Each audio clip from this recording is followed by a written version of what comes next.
चुरा करके ले गया। महाराज पृथु ने आकर के ब्राह्मणों से पूछा, यज्ञ का घोड़ा कहाँ है? तो ब्राह्मणों ने कहा, इंद्र भेष बदल करके आया था और यज्ञ का घोड़ा चुरा करके ले गया। महाराज पृथु आवेश में आ गए और इंद्र को पकड़ करके लेकर के आए और यज्ञशाला में आकर के इंद्र को मारना चाहते थे। उसी समय वहां पर भगवान प्रकट हो गए। बोले वृंदावन बिहारी लाल की जय।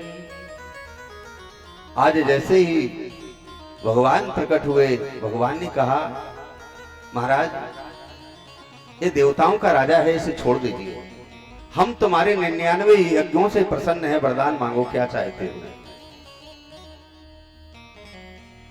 ईमानदारी की बात बताना आप लोग। यदि भगवान आपके आगे प्रकट हो जाएं और प्रकट होकर के कहें कि हमसे वरदान मांगो, तो क्या वरदान मांगोगे आप लोग?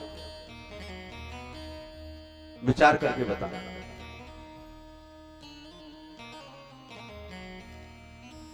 वैसे कलयुग का यदि व्यक्ति की बात पूछी जाए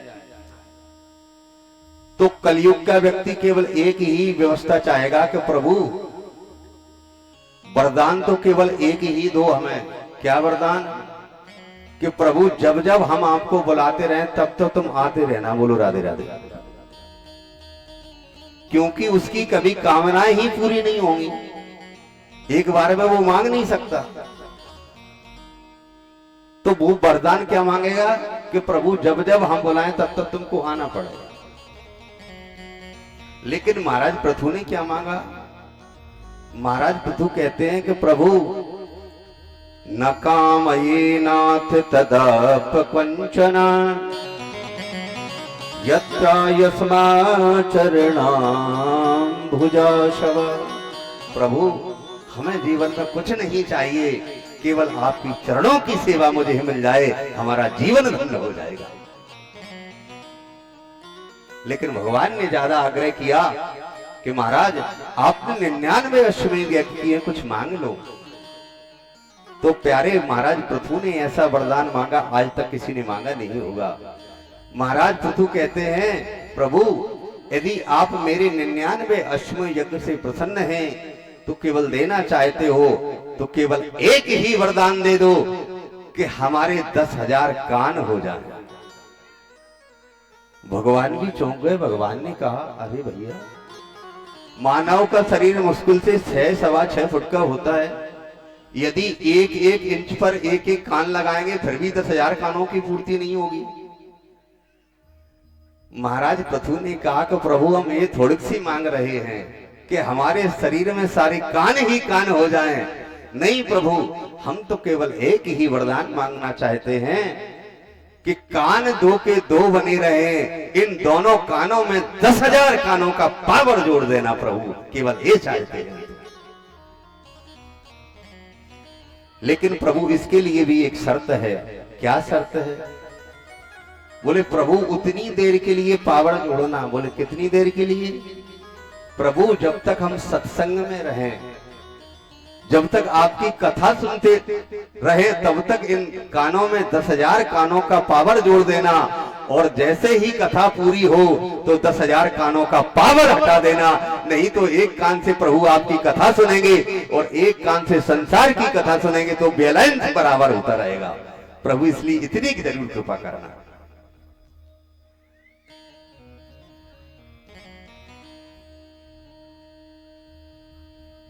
तो प्यारे, इन कानों की सार्थकता तभी तक है जब तक इन कानों से परमात्मा की कथा को सुना जाए। यदि इन कानों से परमात्मा की कथा को कोई नहीं सुनता है तो एक कान नहीं, इस सर्प के बिलवामी के समान है।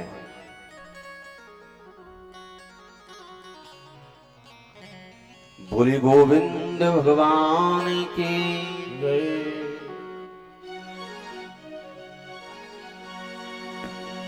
कि हम सांस ले रहे हैं इंसान की बदौलत, हम सांस ले रहे हैं इंसान की बदौलत, हम सांस ले रहे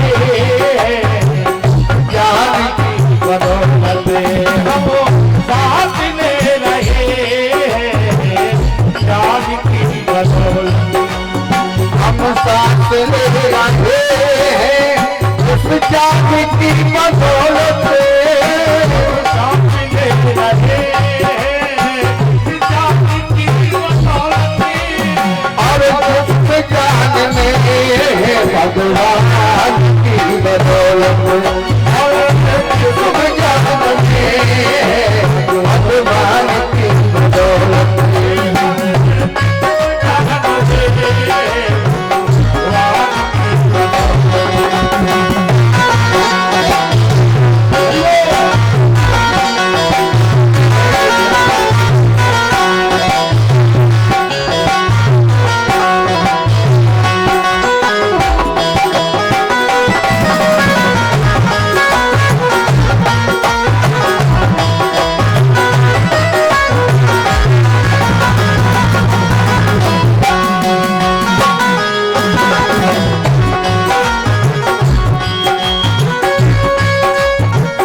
पुण्य हो रहा है और वो सूरज निकल रहा है हो रहा है सूरज निकल रहा है कुछ पुण्य हो रहा है सूरज निकल रहा है सूरज निकल रहा है और धरती खाली है आज तक भगवान की बदौलत धरती खाली है आज तक भगवान की बदौलत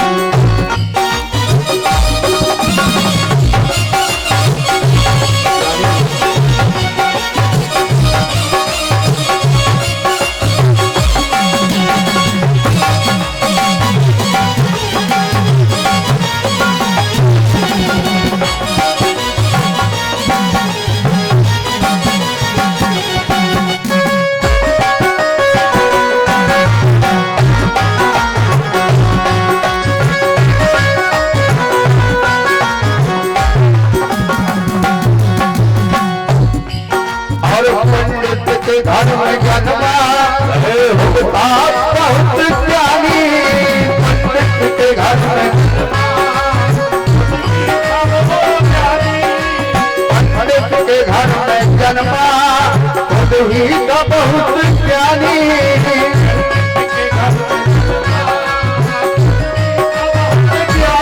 पंडित के घर में जन्मा खुद ही तो बहुत ज्ञानी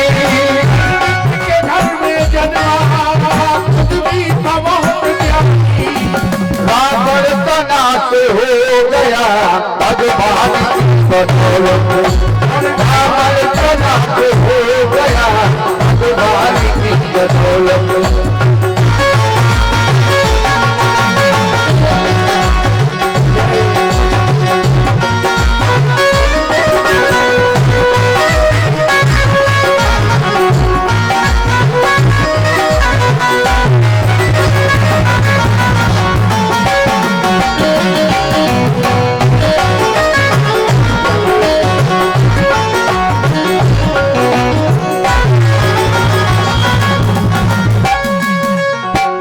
गर्भ हो रहा है विज्ञान की बदौलत हम गर्भ हो रहा है विज्ञान की बदौलत हम गर्भ हो रहा है विज्ञान की बदौलत गर्भ हो रहा है विज्ञान की बदौलत विज्ञान क्या वजूद है भगवान की बदौलत क्या वजूद है भगवान की बदौलत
है, संसार जी रहा है इंसान की बदौलत।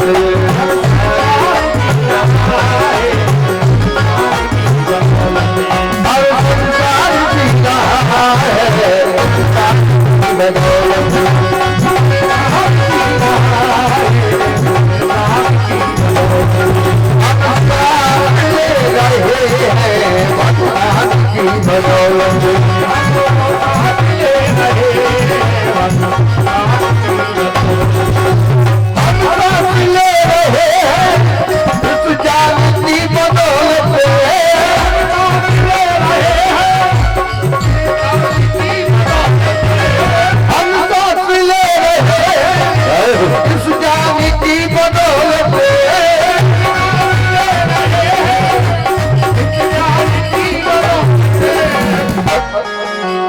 जिसमें जान में